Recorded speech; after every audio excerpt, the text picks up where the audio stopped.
Assalamualaikum warahmatullahi wabarakatuh. Yang terhormat Ibu Gita Kostania, SSTMKes.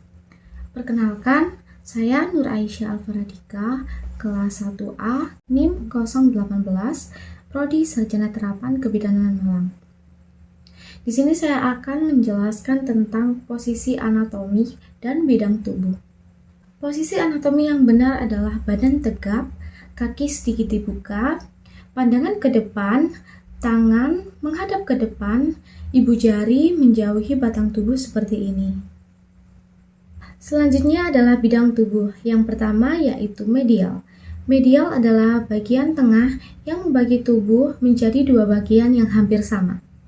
Yang kedua adalah bidang sagital. Sagital membagi tubuh menjadi dua bagian, yaitu kanan dan kiri, seperti ini. Ini adalah bagian kanan, dan ini adalah bagian kiri. Selanjutnya adalah bidang frontal atau koronal.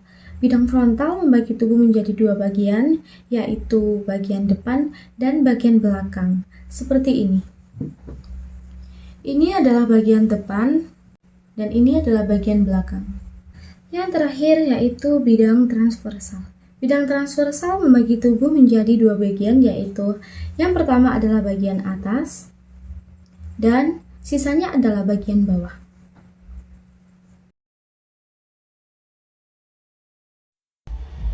Assalamualaikum warahmatullahi wabarakatuh. Saya Diva Anugrah akan menjelaskan tentang arah kedudukan bagian tubuh.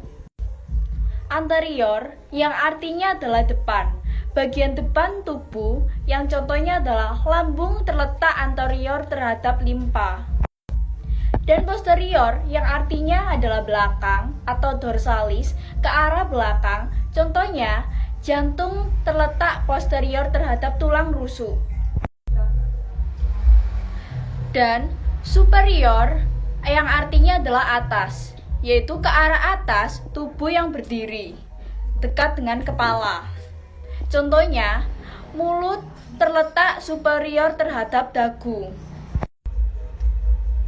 Dan inferior adalah bawah atau kaudal, bagian tubuh yang menjauhi kepala dan mengarah ke bagian bawah tubuh kaki.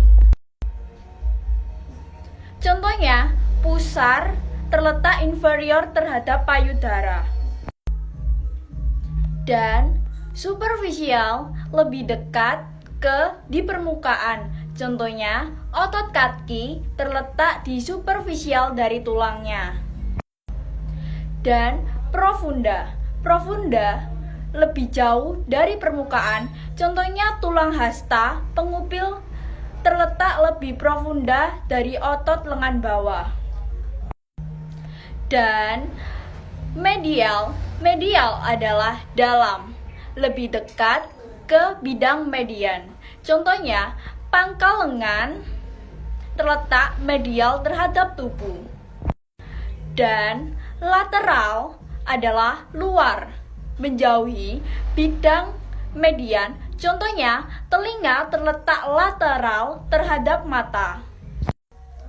Dan untuk proksimal adalah dekat, lebih dekat dengan batang tubuh atau pangkal. Contohnya, siku terletak proksimal terhadap telapak tangan. Dan distal yaitu jauh, lebih jauh dari batang tubuh atau pangkal. Contohnya, pergelangan tangan terletak distal terhadap pangkal tangan. Parietal adalah tepi, visceral dalam lemak. Perkenalkan, nama saya Korotun Ayu, NIM 019. Di sini saya akan menjelaskan arah pergerakan anatomi. Untuk gerakan yang pertama yakni ada fleksi dan ekstensi. Fleksi adalah gerak menekuk atau membengkokkan, sedangkan ekstensi adalah gerakan untuk meluruskan. Contoh gerakan siku dan lutut. Gerakan ayunan lutut pada kegiatan gerak jalan, gerakan ayunan ke depan merupakan fleksi, sedangkan ayunan ke belakang disebut juga ekstensi. Contohnya seperti ini. Gerakan kedua yakni aduksi dan abduksi. Aduksi adalah gerakan mendekati tubuh, sedangkan abduksi adalah gerakan menjauhi tubuh. Contoh, gerakan membuka tungkai pada posisi istirahat di tempat merupakan gerakan abduksi. Bila kaki digerakkan kembali ke posisi siap merupakan gerakan aduksi. Contohnya seperti ini.